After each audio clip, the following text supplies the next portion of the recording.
I wish I had fairy godparents, just like Timmy Turner. I got an idea.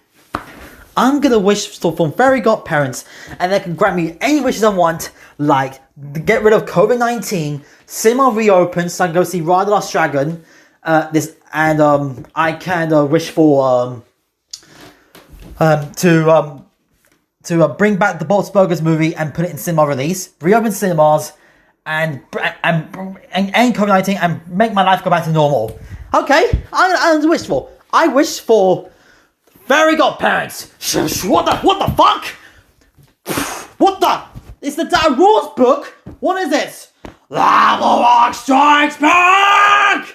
Oh god, it's Jorgen! Lambo Strikes Back! You're gonna be nearly 23 in next month!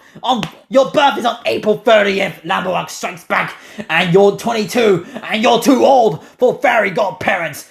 Up to age 11, you'll be no more fairy godparents. So as for you, you get nothing, Lambo Strikes Back. Jorgen, I'm sorry.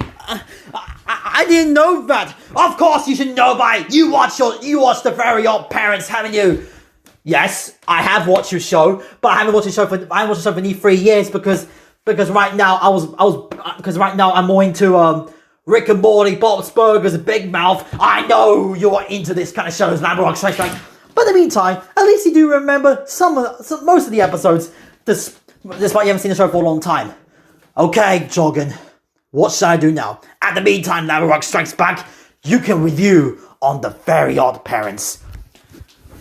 Me reviewing the Fairy Godparents? I haven't reviewed on Nickelodeon's show on my channel for quite some times. I mean, the last time I did a Nickelodeon show was a rant on that piece of shit Alvin and Chipmunks Nickelodeon series.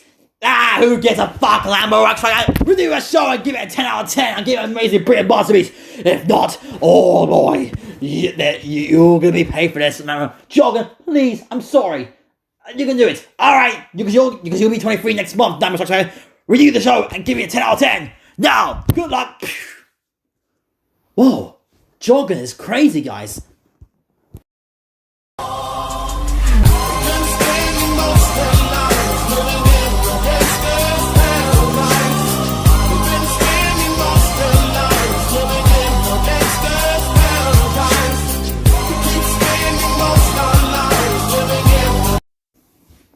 Hello guys, Lambo Strikes Back once again. I know it's a bit too early to do a review on this show for its 20th anniversary coming this year. And yes, this show is going to turn 20 years old around the end of March, so I was actually in the mood to review on this show. Anyway guys, hey guys, it's Lambo Strikes once again, and welcome to my review on the Fairy Godparents. And before I start with you, this is a request, and whoever requests me the Fairy Godparents review, I would like to say thank you very much for the request. I'm happy you request me of a TV show I have seen, so I'm now going to review on this show. So, let's get started about the plot. So basically the plot is, it's this boy called Timmy Turner, and he's an average kid and nobody understands. And basically, he has a miserable life, and of course, his parents don't spend time with him because all that stuff. And he's been treated badly because he's been babysit, of course. He's been babysit by the babysitter called Vicky, and of course, and basically, all that stuff, and then he has fairy godparents, and they go on ventures and that stuff, and that's basically what the plot is. Now, Fairy Godparents is becoming is actually a very popular Nickelodeon show. When this show first came out, it was legendary. It was the biggest Nickelodeon show next to SpongeBob SquarePants. And yes, this is back when Nickelodeon was a great channel, because nowadays I don't watch Nickelodeon anymore because Nickelodeon went to an ultimate downfall. Like Sanjay and Craig, Brett Winters, Alvin and the Chipmunks, the Nickelodeon series, and what else? Fanboy and Chum Chum, which Malcolm and Freeman, I respect your opinion on Fanboy and Chum Chum. She's a great YouTube friend of mine. I know it's her favorite Nickelodeon show, but I respect your opinion. But personally, I really hate Fanboy and Chum Chum. That show's a piece of crap. So I respect your opinion, Freeman. And of course, etc, etc, etc. But of course, what I think of the Fairy Godparents? Now guys, I love the first 8 seasons of the show. I only like the first 8 seasons. But season 9 and 10, we'll get to that a little bit later. So let's go to the story of the show is very good. It has a really cool premise. And the animation is still halted to this day. And it's created by Butch Harmon, the creator of Danny Phantom, which I gotta say, that's actually one of my favorite shows from his. And Tough Puppy. Now, do not hate me, guys. I actually like Tough Puppy. No, sorry, guys, don't hate me. I actually like Tough Puppy. I think Tough Puppy is the most underrated Nickelodeon show I've ever seen. That show's hilarious. I will review that show and Danny Phantom in the feature, so I have to say to that, guys. But anyway, let's go into the characters. Now, I know most of the characters, despite I haven't seen the show for 3 years, but I'm gonna get through the characters. Timmy Turner is a great character, and he's played by Tara Strong. I gotta say, she did a fantastic job playing Timmy Turner. I really liked him in the first 8 seasons, but in season 9 and 10, oh boy, they absolutely ruined him. Vicky was alright, I guess. She's okay-ish, but I will commit, I did like Vicky in the first 8 seasons. Yeah, sure, she can be mean to Timmy Turner, and she's pretty funny in some parts, and she has some cool scenes. But Vicky is an okay character. Tui is a great character. I gotta be honest, I prefer Tui over Vicky, and basically Tui is Vicky's little sister, and she loves Timmy Turner. And as of course, if you know the difference, Vicky hates Timmy, and her little sister Tui loves Timmy Turner. And let's start. Cosmo and Wanda are fantastic characters. I absolutely love fantastic characters. Sorry guys, this is a notification from Netflix. Back I was saying, guys. So, and I gotta say, Cosmo and Wanda, they're great characters. And then we have other characters like Timmy Turner's parents were good, I guess. Especially Mr. Turner. Mr. Turner is absolutely hilarious. He has the most iconic quotes of the entire show. Like, and this is where I put my trophy at. If I have one! And of course, and I can't forget, Dinkelberg! Yeah, that's right, the famous meme Dinkelberg. That meme is hilarious. And then we have Dinkelberg. That's right. Or Sheldon Dinkelberg. That's actually his real name is Sheldon Dinkelberg. But Dinkelberg, I love this guy. This Dinkelberg is so funny. Honestly, I actually really felt bad for Dinkelberg because Mr. Turner just always blames on Dinkelberg a lot. And honestly, I really felt bad for the guy. And then we have other characters like Chester and AJ, which is Tim Turner's friends. Chester and AJ are great, and honestly, Chester and AJ is kind of reminds me of Cody and Joseph from Sumo Logan, and it's just me, but Joseph and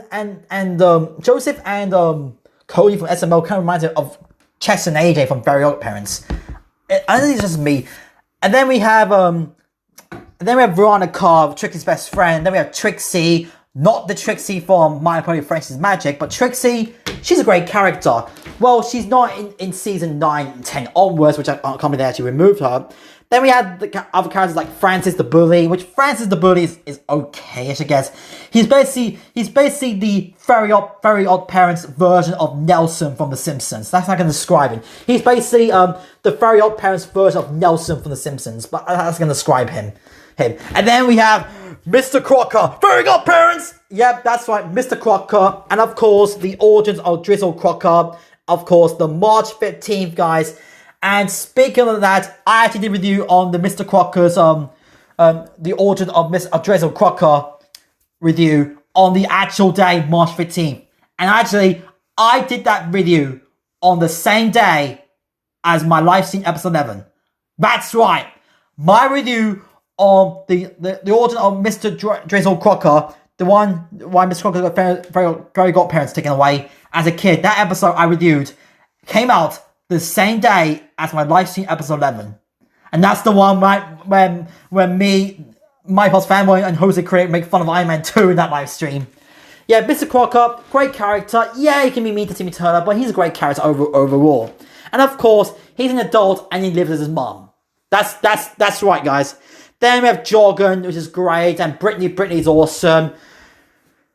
And then we have Pooh, who was introduced in season 5. They're great characters overall. So, those are the characters. Before we get into Sparky and Chloe, now we're going to talk about my other favorite episodes.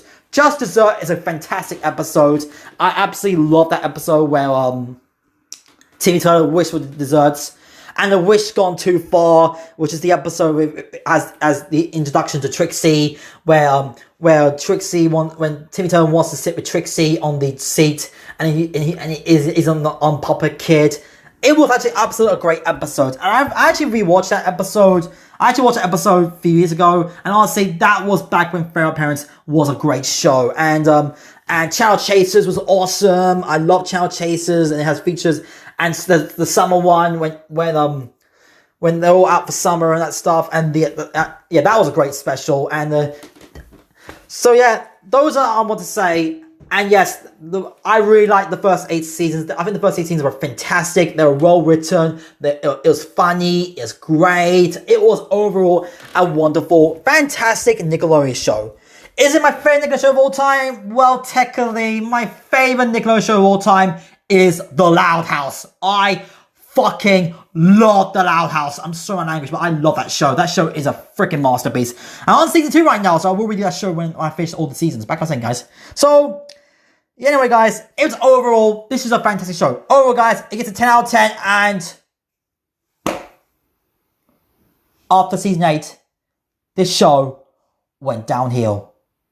It went downhill after season 8. Why is that, guys? Because of 2 characters ruined the show. Oh yeah, I forgot about this, Foop. Fuck Foop. I hate Foop. He's annoying as hell. I hate Foop. Poof is the only good new character of the show. The only good new character of the show is Poof. Poof, it is cousin Wanda's child. He's a cute character. And you know why this show went down after season 8? Because of 2 characters. Sparky and Chloe. Sparky and Chloe is the worst characters of the show. After the amazing, brilliant, that was season 1 to 8. And Nickelodeon decide to ruin a great show to add Sparky and Chloe? Seriously? Seriously, Nickelodeon? I just can't believe that show was bad. I mean, Sparky's the second worst character, but the worst episode of the show is the episode featuring Chloe. That is the worst Very Odd Parents episode I've ever seen in my life, and I will give that episode an extreme rant in the future, so stay tuned for that, guys. Sorry, guys, press the wrong button. Back up saying, guys, yeah, I will give the episode featuring Chloe an extreme rant in the future, because that's the worst Very Odd Parents episode I've ever seen in my life. And before I give my final rating, season 9-10 was a disaster. It was a disaster. It was not funny. They ruined the characters. They removed all the good characters that we all love from the show. They removed AJ, Chester, Trixie, Veronica. They removed all those characters in season 10. But they absolutely ruined Mr. Crocker in season 9-10 big time. Which Mr. Crocker is a funny character. He's hilarious. Despite being mean to Timmy Turner, but he's hilarious. But season 9-10 is a disaster. And I will give season 9-10 both extreme rants in the future. Not today, but in the future. When I get the time to. So yeah. Those are my only 2 negatives of the show. Because season 9-10, they ruined the characters. And season 9-10 is also mean-spirit. So overall, guys, despite the 3 nitpicks, The Very Odd Parents is a fantastic Nickelodeon show. And before I end this video, actually, there's something really cool happened. I remember in 2018, I was watching The Very Odd Parents, all the seasons. And of course, during that time, it was snowing in my area, and the college was closed because due to snow. And then I was rewatching all the episodes to rewatch The Very Odd Parents, and I also remember one time the college was shut, and I was like, oh yes, now I can watch The Very Odd Parents. I was having a Very Odd Parents marathon, and we watched all the episodes before to do a review. That was back in my old channel from 2016 to 2018. Rest in peace, my channel from 2016 to 2018. But thankfully, I made a new account. So basically, this is a redo review on that review.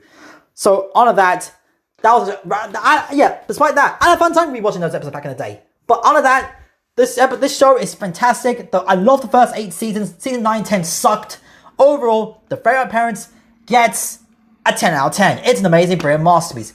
As for season 1 to 8, 10 out of 10. Amazing, brilliant masterpiece. Season 9 to 10, 0 out of 10. It's bullshit. Those are for season 9 and 10.